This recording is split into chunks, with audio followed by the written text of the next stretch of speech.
Kayak Allah itu kan unik tuh. Inna ma'al usri yusra gitu kan. Nek arek mangan kan ini langgi sampean iku lho. Kan bersamaan dengan kesulitan sudah aku sediakan kemudahan. Lagi sampean kok repot-repot mbok wis langsung kemudahan apa oke. Ana wis nakal ngono ya apa? Semua orang di Indonesia kalau pidato syukur kepada Allah yang telah memberi kesehatan kita hari ini dan tidak lupa kepada junjungan Nabi besar Muhammad SAW yang telah membawa kita dari kegelapan menuju cahaya. Itu sangat senakal. Gusti Allah repot-repot mbok wis langsung cahaya apa ose dadak kegelapan barang gitu loh. Loh, tapi memang dramanya seperti itu dan Allah maunya dialektika kemesraan yang seperti itu. Jadi Anda jangan hidup di dalam satu penggalan sehingga Anda kebingungan dalam penggalan itu. Anda harus transenden, harus melihat keseluruhan dari metabolisme yang Allah ciptakan itu sehingga Anda senyum-senyum. Iya, kawopo. Iya, ngerti aku. Ya ampun, ngertas gula. Ngertas gula. Ya makanya kan kata rahasia, Ustaz ya, tolong dalam tasawuf, kata rahasia itu kan sangat mesra. Kalau sudah Allah ngomong sirrun, asrarun gitu ya, itu kan salah satu kemesraan itu karena kita punya rahasia, punya ketidaktahuan, punya kesulitan, punya kebingungan. Kalau kita nggak punya kesulitan, gak enak. Makanya ya, saya doakan Anda penuh kesulitan hidup Anda. Oke teman sekalian, alhamdulillah. Pokoknya pulang dari sini ingat ya, kamu harus masing-masing sendiri dan kamu harus menemukan. Oh enggak masalah, saya cari keris kok. Saya cari keris dan pasti pedangnya dapat, pasti cangkulnya dapat. Percaya itu, percaya. Kamu kalau enggak percaya itu ya dapat. Acul lah, gak bisa macul. Menurut dia, pemerintahmu iso macul gak? Enggak, maksudnya Pacul itu kan manajemen ekonomi, manajemen fiskal, keuangan, whatever, ya toh. Nah, menurut kamu pemerintahan kita yang paling pinter nyangkul yang mana? Lapangan Banteng, Menteri Keuangan, Menteri Keuangan dah. Oke, monggo itu penilaian Anda. Tapi pokoknya sekarang ini kita sudah maksudnya begini. Menteri Keuangan itu pinter nyangkul, ya. Tapi dia nyangkul tuh bukan buat bangsanya ini, tapi buat bangsa orang lain. Ya. Dan sayangnya dia nggak nyangka kalau dia itu adalah pekerja rodi gitu. Pada prinsipnya gitu ya. Jadi melihat konstelasi hari ini, ya, yang paling penting bagi kita kesadaran kita. Saya kira kita bisa saja mengatakan siapa yang bisa merubah ini? Saya. Masing-masing kita di sini bisa merubah ini. Tapi kemudian pemetaan masanya kan juga harus jelas. Hari ini tadi Canun cerita apa hostage syndrome, ya, dimana orang yang sudah tersandra tidak menyadari kalau dia tengah tersandra. Bahkan dia mencintai yang penyandra. Bahkan dia mencintai orang yang menyandranya. Nah hari ini jangan-jangan Republik ini tengah dijalankan oleh orang-orang yang tidak mengerti kalau dia bekerja untuk kepentingan yang bukan untuk kepentingan rakyat bangsanya ini. Kalau kita mau dandanin negara ini, itu punya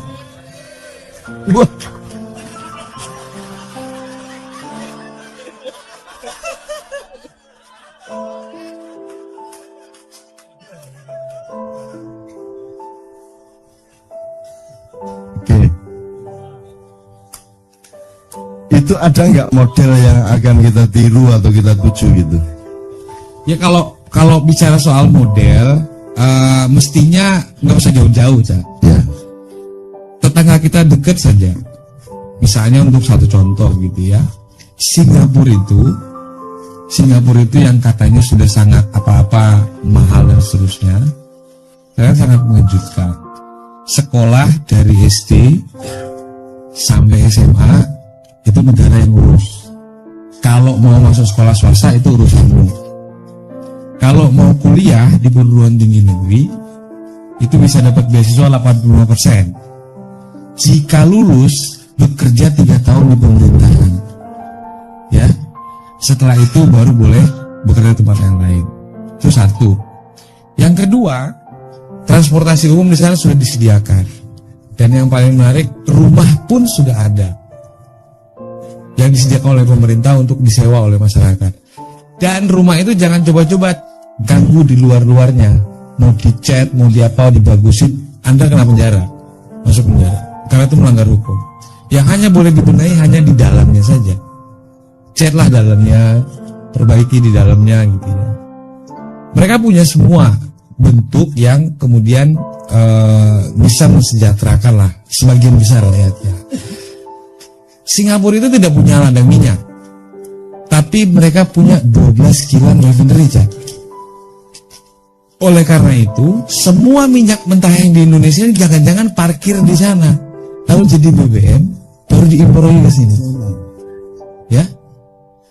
Nah ini kan kalau bicara soal model, Jerman itu sebuah negara yang sudah sangat maju, ya, industri juga.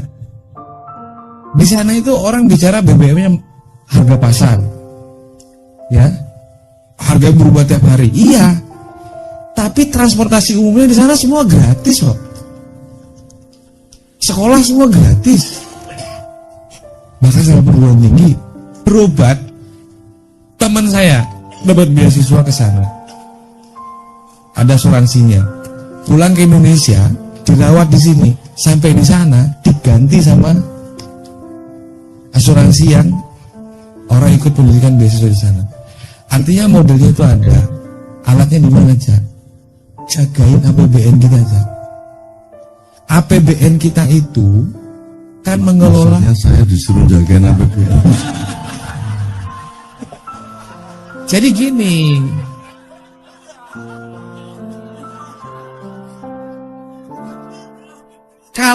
Kalau Canun kan suruh jagain seniman gitu kan udah tahu kuncinya kan. Sekarang kita kenapa mesti jagain APBN? Karena di dalam APBN itu Cak, semua rahmat Allah sama kita ini ya dikelola sedemikian rupa. Bumi, air, manusianya. Oke. Nah, jadi pendapatan negara. Setelah dia jadi pendapatan negara, maka kemudian dia dibelanjakan. Jadi kan kita bisa ngelola. Gini, kalau jaga APBN, jadi kuncinya ya. Oke. Itu saya menormalnya kan harus pakai pedang. Oh iya. Nah saya kan tidak punya pedang, maka saya hanya bisa menjaga melalui keris. Sedangkan keris ini milik Allah, jadi saya perlu izin Allah. Tentu, Cak. Gitu. Bagi saya sendiri juga, saya menganggap saya meniatkan ya. Karena saya percaya, kayak kata Cak Nun tadi, bahwa kita ini bukan siapa-siapa kok. Udah disebutin, wa ma khalaqtul jinna wal insa illa liya'budun. Kita tuh Saya juga hafal itu.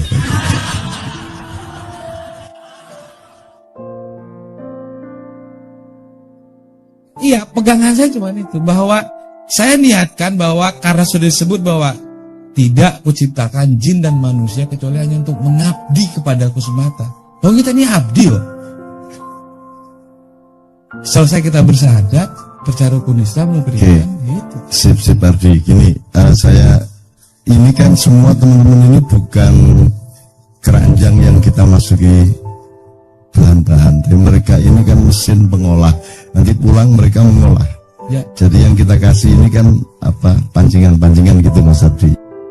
Beberapa hal bisa kita tiru dari Singapura, dari Jerman. Beberapa hal lain kita juga bisa mengacu ke Jepang, ke Korea, mungkin ke Amerika, no problem ya. Tapi saya pribadi kalau disuruh negara Indonesia ini menjadi seperti Singapura, saya tidak mau. Kalau disuruh seperti Amerika, tidak mau saya. Kalau disuruh seperti Hong Kong, apa Cina, apa Korea, Jepang, tidak mau saya. Tapi kalau kita belajar beberapa hal kepada mereka, saya oke. Tapi kalau kita ingin maju menjadi seperti mereka, aku mau jempol mo. Wis gak iso makian. Iya. Maksudnya, di seluruh dunia. Tentu maksudnya tidak kita menjadi negara seperti itu. Ya, jadi Tapi menjawab saja pertanyaan bahwa di mana sih praktik-praktik, apa iya praktik-praktik itu ada. Untuk menunjukkan saja bahwa itu ada. Bahkan satu negara yang sering dielek-elek Cak, Kuba. Itu kan cerita tentang Kuba, mana ada yang bagus yang kita dengar. Tapi ketika sampai di sana, Kuba bagus. Di sana situasinya baik-baik saja. Kuba itu nggak punya utang, nggak ada orang buta huruf, ya toh, nggak ada maling, beres semua. Dan satu hal lagi, mereka punya regulasi yang cukup ketat. Kalau kita yang namanya turis asing, itu berlaku harga turis asing. Jadi ada harga warga negara, ada harga turis asing, yang itu jelas lebih mahal. Karena mereka punya mutiara yang namanya Fidel Castro. Nah, kita punyanya kerikil, ya toh. Karena mutiaranya dibuang. Mutiara dalam Islam dibuang, betul nggak? Mutiara di dalam kehidupan budaya dibuang, mutiara dalam kehidupan politik dibuang, di kehidupan apa aja mutiara dibuang. Kita hormati ketika SD, SMP, SMA tok, begitu naik mahasiswa dia harus ikut kerikil, betul nggak? Kalau Olimpiade SD, SMP, SMA menang terus kita sedunia, kita ini mutiara bangsanya. Tapi begitu jadi mahasiswa dia sudah mulai berpikir mencangkul bagaimana punya pedang, ikut punya pedang, kan gitu.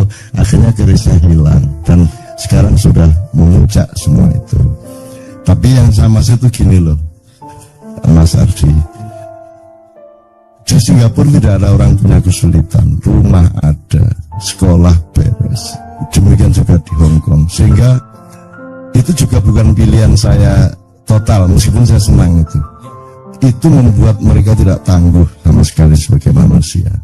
Mereka tidak pernah mengalami kesulitan. Mereka dilindungi apa saja oleh pemerintahnya. Mereka terlindung, polisinya melindungi, hukumnya melindungi. Di Indonesia kan Anda tidak dilindungi siapa-siapa, tidak dilindungi hukum, tidak dilindungi polisi, bahkan Anda diancam, diporotin, direpotin, tidak karu-karuan. Hasilnya adalah manusia Indonesia menjadi manusia yang penuh kemandirian, yang penuh ketangguhan. Jadi mari kita pertahankan negara yang buruk ini.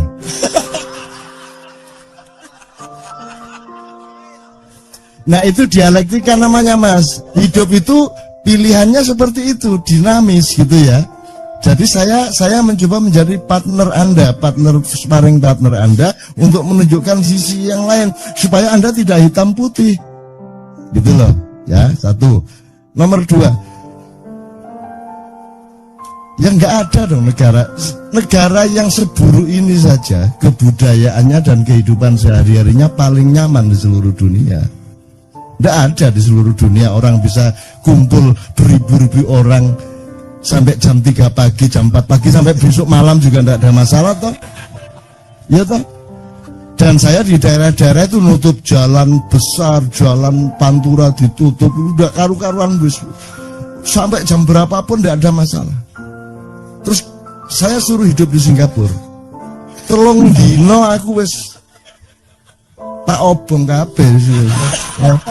Mahal. Ngerokok gak oleh.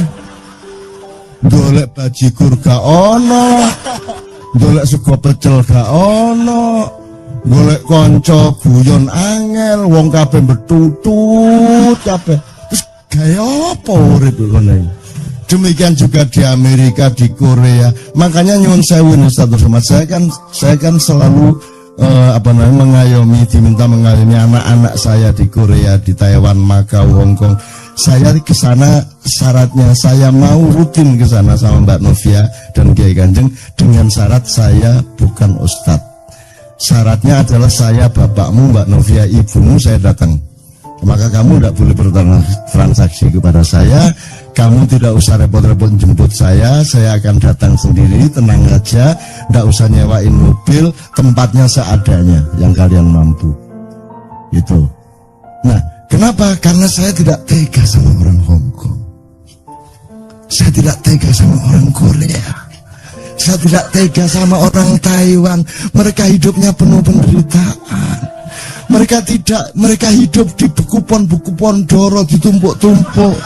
Hidup di apartemen sempit 4x4 meter. Mereka tidak punya halaman rumah. Mereka tidak punya burung perkutut. Mereka tidak punya pagar. Mereka tidak punya tetangga. Karena mereka tidak kenal siapa di kiri kanannya. Mereka tidak punya yang semua kita punya di sini. Mereka tidak punya sholawatan. Mereka tidak punya campur sari. Mereka tidak punya dangdut. Mereka tidak punya sholat tahajud. Ya, mereka tidak punya apa-apa. Mereka menderita. Mereka cuma tahu satu hal, bekerja dari jam 8 pagi sampai jam 8 malam.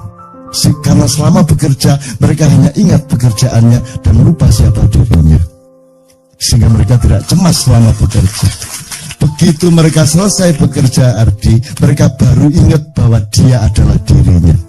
Sementara dia tidak kenal siapa dirinya. Loh, iki aku ta. Aku iki sapa sih, Rek?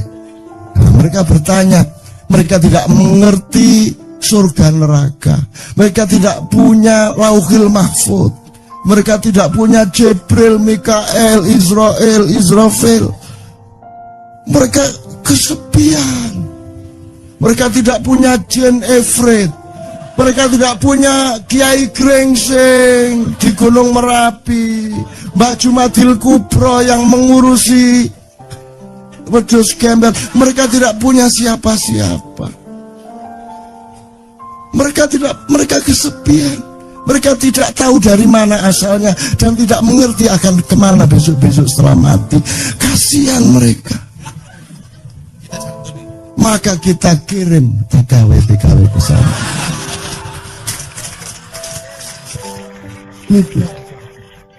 Mereka jadi bahagia. Dipertahankan anak-anak kita di sana itu oleh keluarga-keluarga, oleh perusahaan-perusahaan dan oleh pemerintah.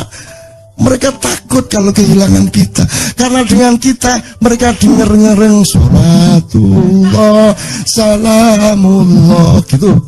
Ini ketenangan nih. Jadi saya tuh tidak tega sama mereka. Bukan saya menyantuni TKW. Wong TKW kita itu karena pengalamannya menjadi manusia tangguh di sini, di sana mereka lebih tangguh dari juragannya. Sing nyentak-nyentak itu arek-arek.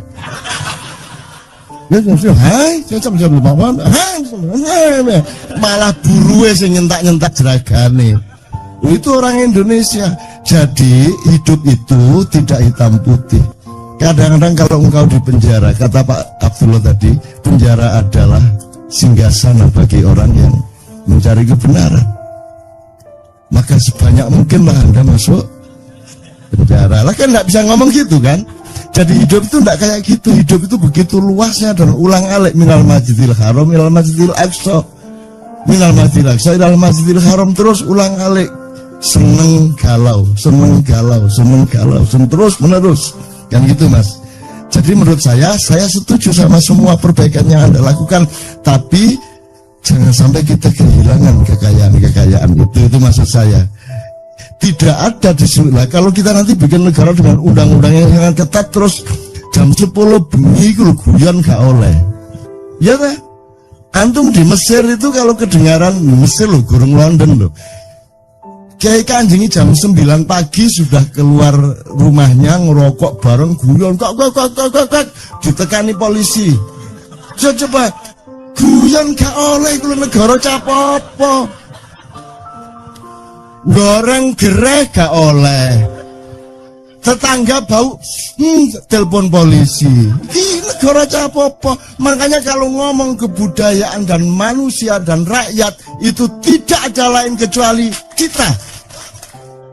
Wah wes. Coba di seluruh dunia mana ada forum yang di panggung semua merokok kayak gini. Ayo cari di belahan dunia yang manapun, dan semua datang dan semua tanpa batas. Tidak perlu ada perlindungan, tidak perlu ada keamanan, betul enggak?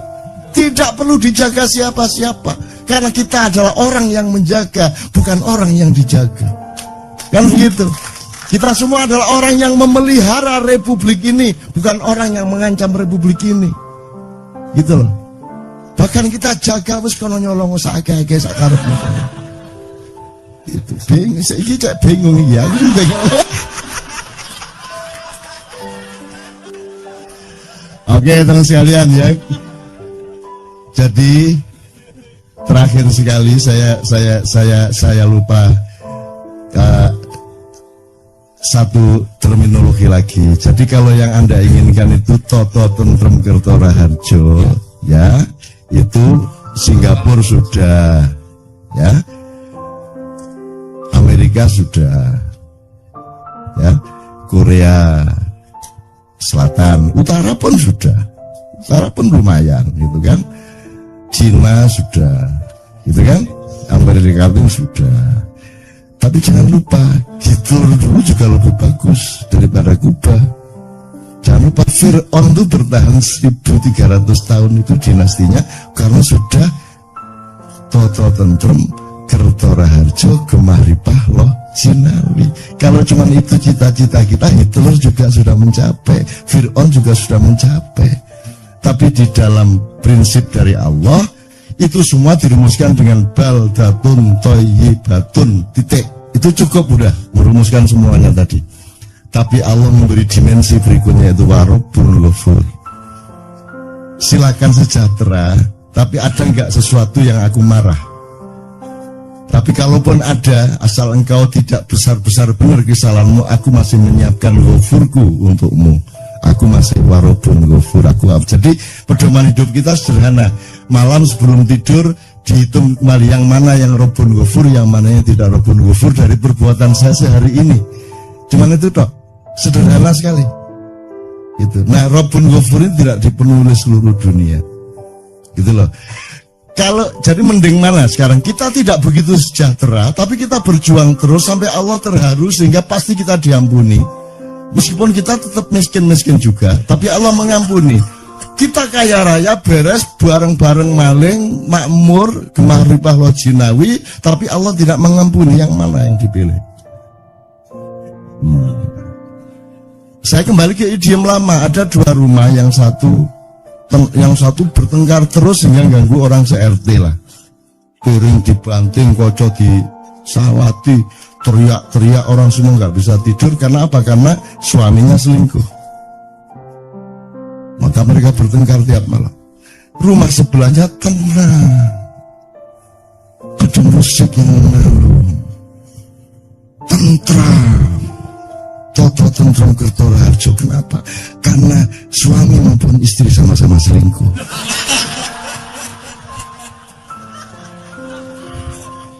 Kon milih di, kamu milih yang mana? Yang mana yang namanya Toto? Jadi kalau Toto Tentrem Kertoraharjo itu, Doli juga Toto Tentrem Kertoraharjo. Penuh kelembutan, penuh pelayanan, penuh harum-haruman, betul enggak? Penuh kasih sayang, penuh kenikmatan, Toto Tentrem Kertoraharjo. Nah, udah kalau gitu mari kita bikin Doli nasional. Nah, Mas Adi malam ini belajar bahwa kehidupan lebih luas dari itu.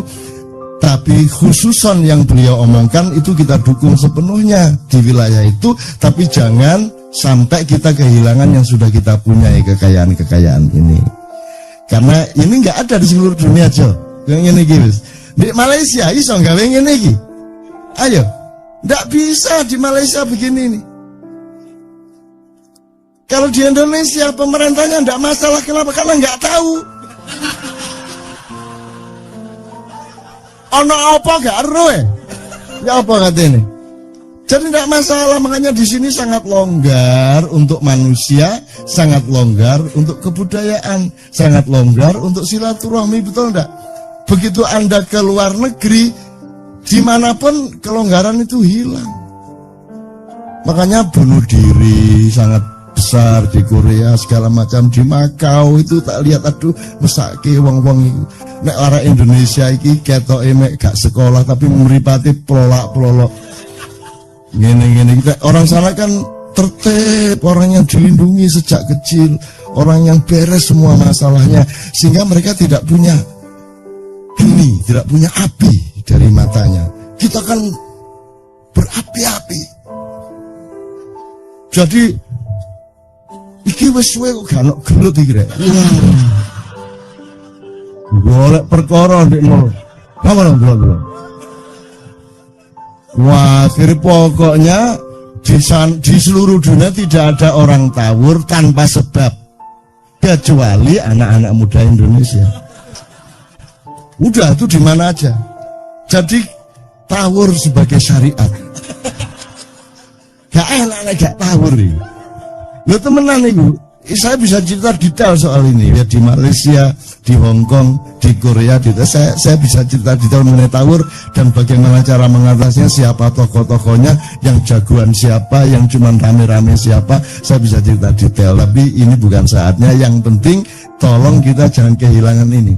Negara mau maju kemanapun harus tetap terjamin kemerdekaan yang penuh kemesraan di dalam kebenaran dan kebaikan. Ini karena beliau tadi mengatakan mengenai penyakit dengki hasad itu tidak di otak tapi di hati. Itu ya. Para Allah dulu meniupkan roh Adam yang ditiup oleh Allah itu ada tiga macam tiupan roh. Yang satu di kepala sehingga Adam kemudian wahing, terus ditiupkan di dada, di hati, kemudian ditiupkan di perut dan syahwat. Yang ketiga, itu pilihan bagi manusia mau mengelola hidupnya dengan kepemimpinan akal, atau kepemimpinan hati, atau kepemimpinan syahwat, kan gitu, atau dan butun ya, perut. Satu. Nomor dua, referensinya, kalau Anda nanti pulang ada yang sempat besok lah gitu, baca surat An-Nur ayat 35, di situ ada idiom dari Allah. Miskah itu artinya dirimu. Nah, di dalam dirimu itu ada misbah. Misbah itu artinya hatimu. Kemudian al-misbahu fi zujajah. Ya, yang ketiga zujajah. Itu akalmu.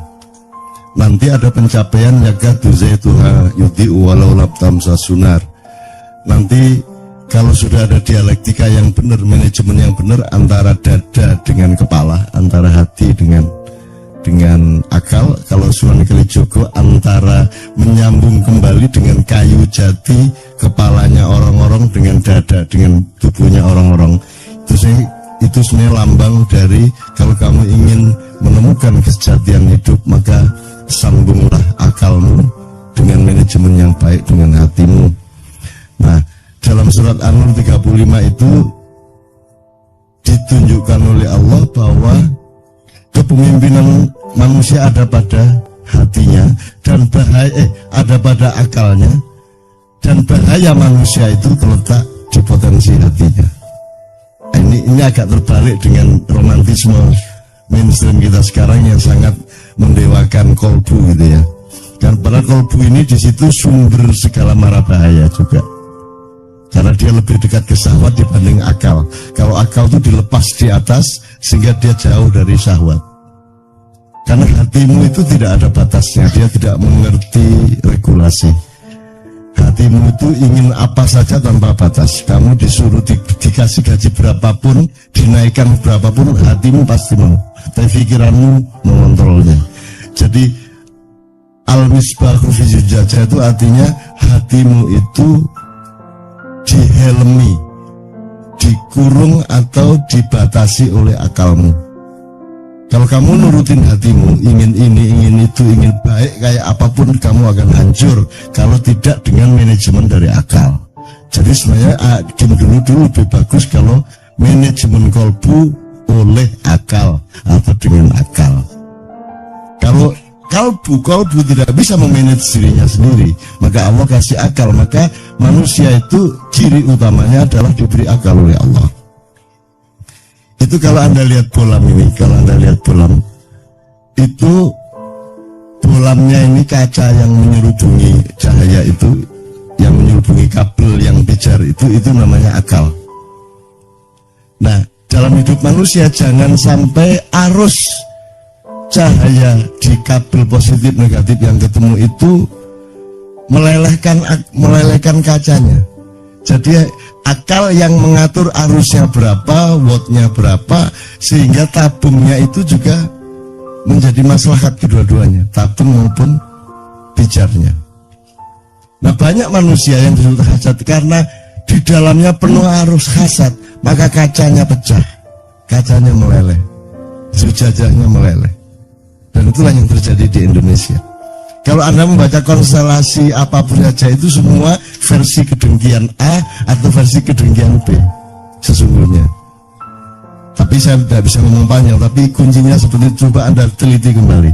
Semua konstelasi yang disebut itu sebenarnya konstelasi yang berasal dari kedengkian suatu kelompok kepada kelompok yang lain. Nah, jadi pikiranmu itu yang makanya kesehatan sumbernya bukan hatimu tapi pikiranmu, karena pikiranmu yang mengatur hatimu. Jadi orang mencari kemerdekaan itu jangan benar-benar mencari kemerdekaan.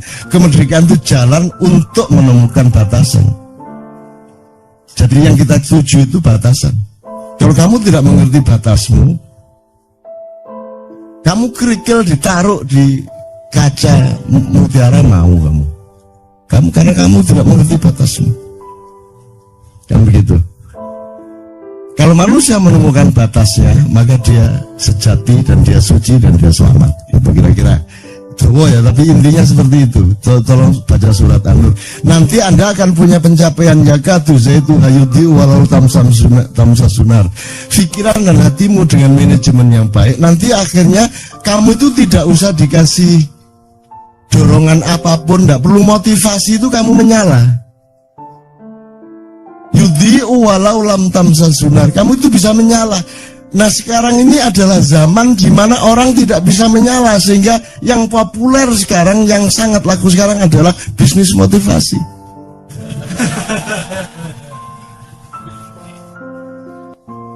Ya toh? Motivasi. Lu kurang apa kamu cari motivasi? Karena tidak benar manajemenmu itu. Masa sih kata sembahyang butuh motivasi, kata berbuat baik butuh motivasi.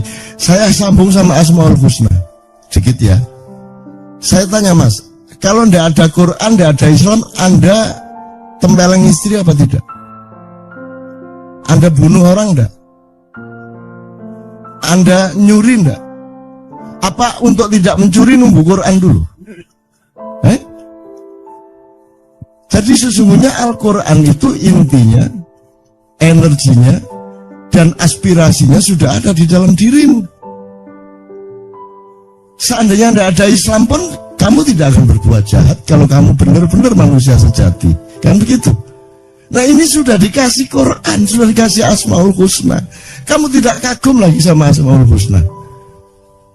Tidak ada orang kagum sama Asmaul Husna, diterima begitu aja tanpa perasaan. Wala wajilat wama wajilat qulubuhum, dan tidak tergetar hatinya. Kamu tahu nggak? Emang gimana kamu bisa tahu Tuhan itu? Gimana mau meneliti kayak apa? Mau bertapa kayak apa supaya kamu tahu Tuhan? Nggak mungkin kamu tahu Tuhan. Nggak mungkin mengalami dan mengetahui pemahaman apapun mengenai Allah. Satu-satunya jalan adalah Allah ngasih tahu kamu tentang Dia, betul nggak? Nah, itu prosesnya berabad-abad. Dulu orang tahunya, oh ada dewa perusa, ada dewa pencipta, ada dewa pemelihara, ya dah. Cari-cari itu, alhamdulillah ketemu dikit 3, dan gitu kan. Terus berkembang akhirnya sama Tuhan di shortcut. Udah gini aja. Ini aja, kamu tak kasih tahu siapa saya, ya. Sifat saya itu 99, ya. Saya itu Rahman Rahim, ikonnya. Jadi yang utama dari saya itu hadir ke kamu itu bukan hebat saya, bukan kuat saya, bukan dahsyat saya, bukan kuasa saya, tapi cinta dan kasih sayang saya. Makanya kita selalu tiap hari mengucapkan Bismillahirrahmanirrahim, karena ikon utama Allah itu Rahman Rahim, bukan syadid, wal qawi, wal matin, wal jabbar, wal qahir, wal qahar. Enggak. Itu kekuatan-kekuatan yang hanya kalau terpaksa itu dikeluarkan. Karena Allah ingin bermesraan sama Anda. Yang ditawarkan cinta kok. Wajahnya aja wajah cinta kok. Makanya Rahman Rahim. Sekarang Anda minder. Kalau Kristen ajaran kasih, kalau Islam ajaran perang kan gitu. Padahal tiap hari bilang Bismillahirrahmanirrahim. Gitu ya teman-teman, saya singkat. Jadi Anda dapat Asmaul Husna itu mbak disyukuri. Masa udah disyukuri? Kenapa? Karena manusia memang konsumtif. Jadi makanya Allah itu selalu memberi firman-firman untuk mendorong penelitian. Coba sekarang tanya kepada dokter yang pernah meneliti, apa ayat penelitian coba? Paling ngomong Iqra gitu dokter. Kamu sebut ayat apa saja, saya tunjukkan bahwa itu dorongan untuk penelitian. Ngono lho rek. Wes sebutan ayat sendiri wis. Saya akan tunjukkan kepada kamu itu dorongan untuk penelitian. Misalnya apa? Allahu Akbar. Wes. Itu apa? Itu dorongan untuk penelitian. Kalau ayam, itu ya, itu karena dia ayam ditakdirkan untuk keluruk. Tapi kalau manusia mengucapkan Allahu Akbar karena ada asal-usulnya. Ngapain kamu Allahu Akbar itu? Allahu Akbar itu kan ketika kamu kagum, ketika kamu takjub, ketika kamu terharu, Allahu Akbar. Atau ketika kamu dalam bahaya besar. Kan begitu.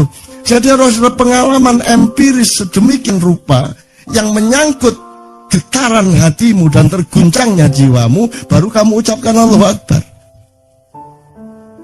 Jadi Allahu Akbar itu output dari peristiwa jiwa Anda yang meneliti macam-macam. Lihat pohon, ya Allah, Allahu Akbar, indah banget.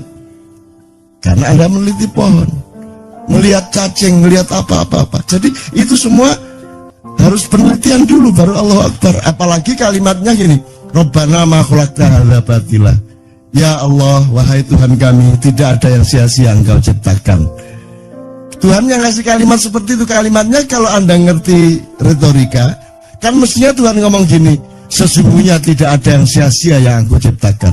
Inna apa? Kaifastat.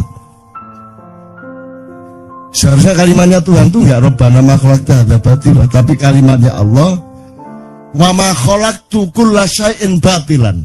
Wah, gitu mestinya. Enggak, Tuhan enggak gitu. Tuhan didik kita, mengayomi kita. Kalimatnya itu untuk kamu ucapkan, bukan untuk diucapkan oleh Allah. Manusia yang mengucapkan, wahai Tuhanku, sesungguhnya Engkau tidak sia-sia menciptakan ini. Untuk ngomong gitu kan kamu neliti dulu. Ada apa kok ngomong gak sia-sia?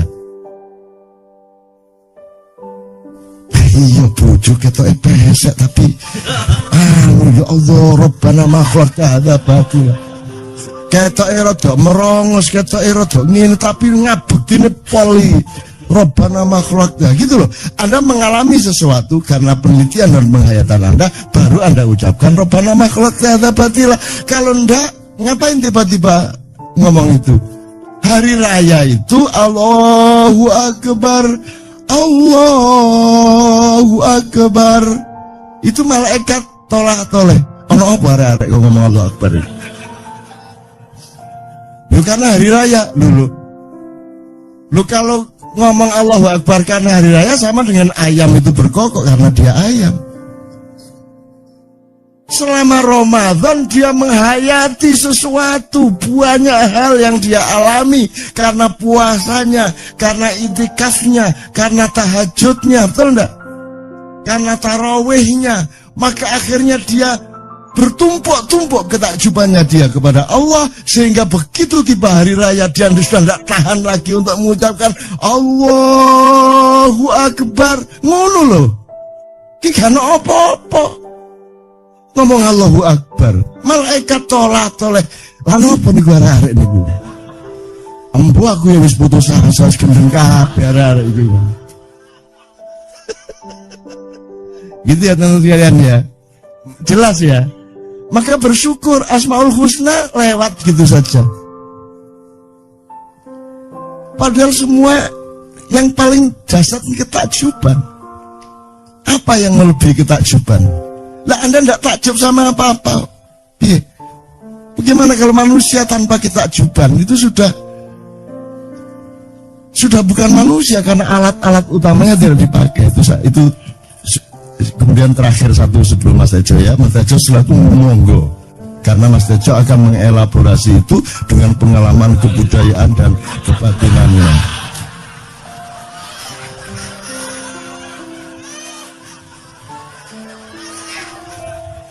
Aki biyen tak pikir Tejo ke PKI ya, ternyata Muslim.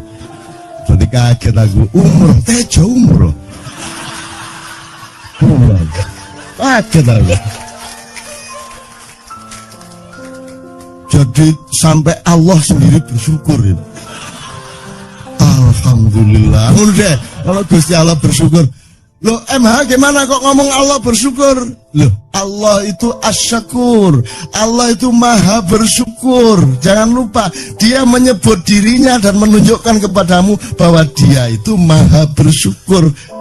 Sebenarnya kan tidak masuk akal Allah kok bersyukur. Tapi begitu rendah hatinya Allah kepada hambanya sehingga dia sendiri bersyukur. Jadi malaikat, ya Allah, lihat hambamu dari situ Bondo umrah ya Allah. Mana tahu? Itu kan. Terus Allah dingin-dingin saja.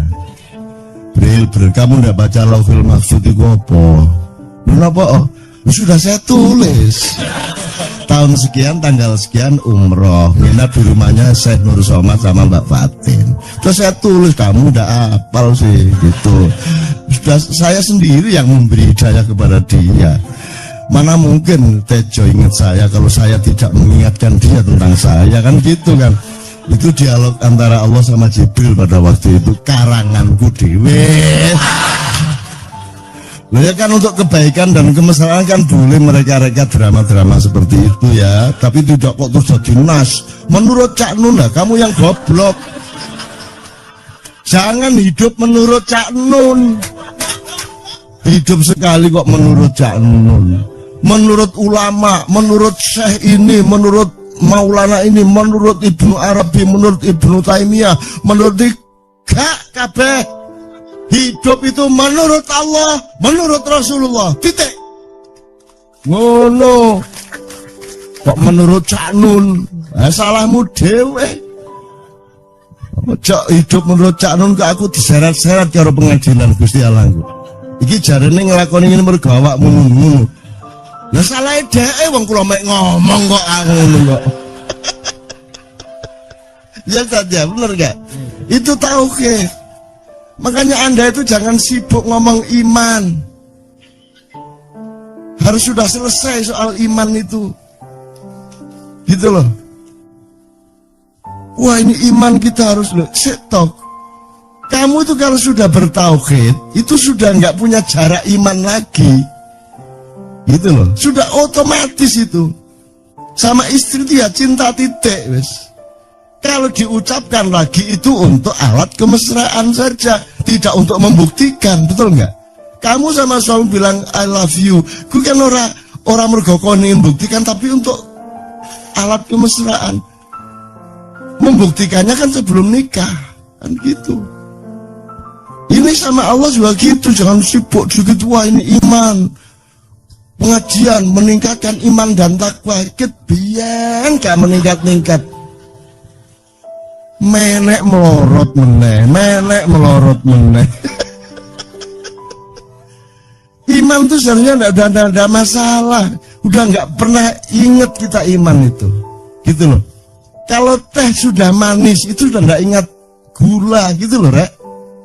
Masa teh sus manis bendiro cek ngomong gula suwe kelegen tehmu.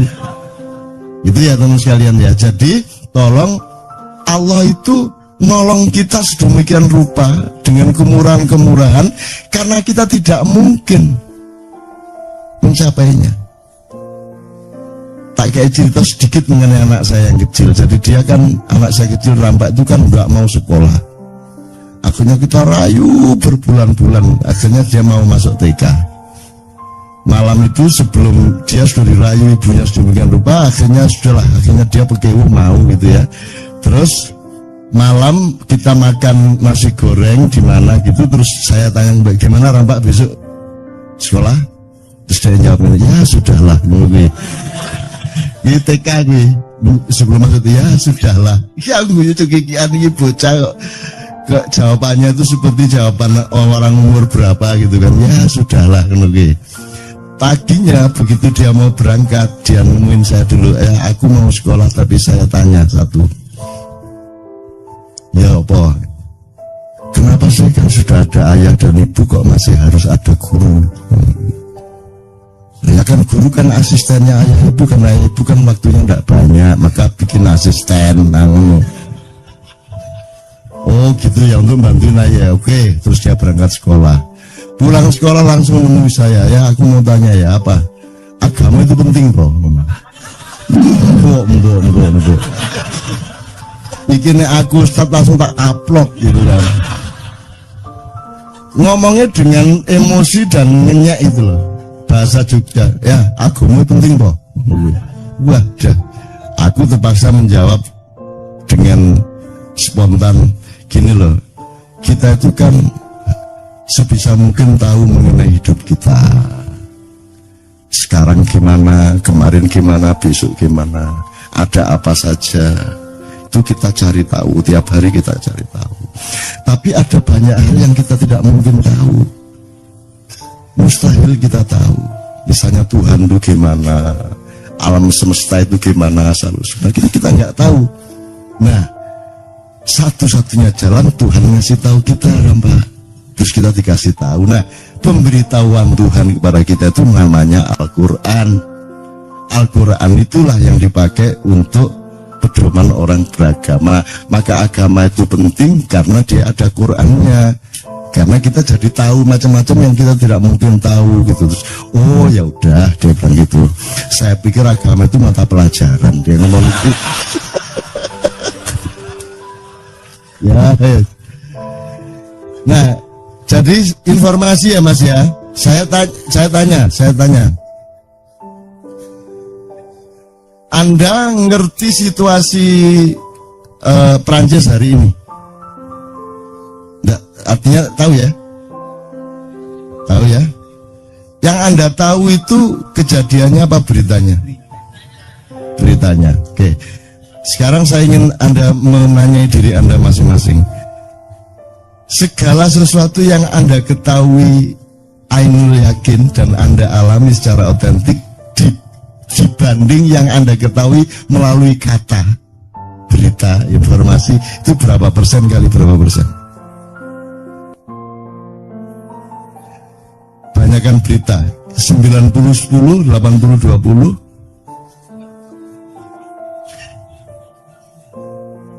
90-10, 80-20. Ya, tapi pokoknya intinya jauh lebih banyak yang Anda tahu dari kata. Nah, dari yang Anda tahu dari kata itu kira-kira menurut hitungan Anda itu yang benar berapa persen? 20. Jadi jelas ya, kita itu berenang di lautan ketidakbenaran. Kita berenang di lautan yang belum tentu benar, ya. Kita berenang di lautan syubhat kalau bahasa Islam. Jelas ya. Oke. Itu pun pengetahuan Anda mengenai misalnya Perancis, majalah apa itu namanya? Ya, itu yang Anda tangkap dari berita dengan kenyataannya kira-kira berapa persen? Kan itu versi itu yang Anda ketahui kan versi-versi. Ntar Paus ngomong tersendiri, ya, siapa ngomong kan gitu. Jadi sebenarnya itu bukan pengetahuan, itu kan ilusi. Lebih banyak ilusi yang Anda ketahui. Dan menurut siapa ilmuwan fisika Inggris yang cacat itu? Hawking mengatakan musuhnya fisika itu bukan, musuhnya matematika itu, musuhnya ilmu itu bukan kebodohan, tetapi ilusi. Sementara kita sekarang sudah membuktikan bahwa kita ini dikepung ilusi lebih banyak daripada dikepung kenyataan. Salah satu sebabnya adalah karena Anda mendalami dan memahami kenyataan melalui kata, melalui informasi, melalui huruf, benar nggak? Itulah sebabnya Rasulullah oleh Allah ditakdirkan menjadi an-nabi al-ummi, nabi yang buta huruf, yang tahu macam-macam tidak karena informasi literer, tidak karena informasi huruf, kata, kalimat, koran, TV dan sebagainya, tapi karena beliau mengalami sendiri. Hakul yakin, ilmu yakin, ainul yakin. Jelas ya? Nah, alangkah indahnya kalau mulai hari ini kita mandi besar, membuang segala yang ilusi-ilusi. Kalau yang ilusi jangan diterus-terusin, jangan ditambahin lagi ilusinya. Mending itu kamu taruh di laci, Anda bergaul sementara waktu dengan yang benar-benar kenyataan, supaya otentik hidupmu, sehingga kamu nanti ketika mengambil keputusan, output apapun dari Anda, memberi rekomendasi, memberi saran, menyuruh, mendidik anak atau apapun itu melalui pijakan otentisitas dari pengetahuan dan makrifat Anda. Kira-kira gitu ya, bener nggak nih?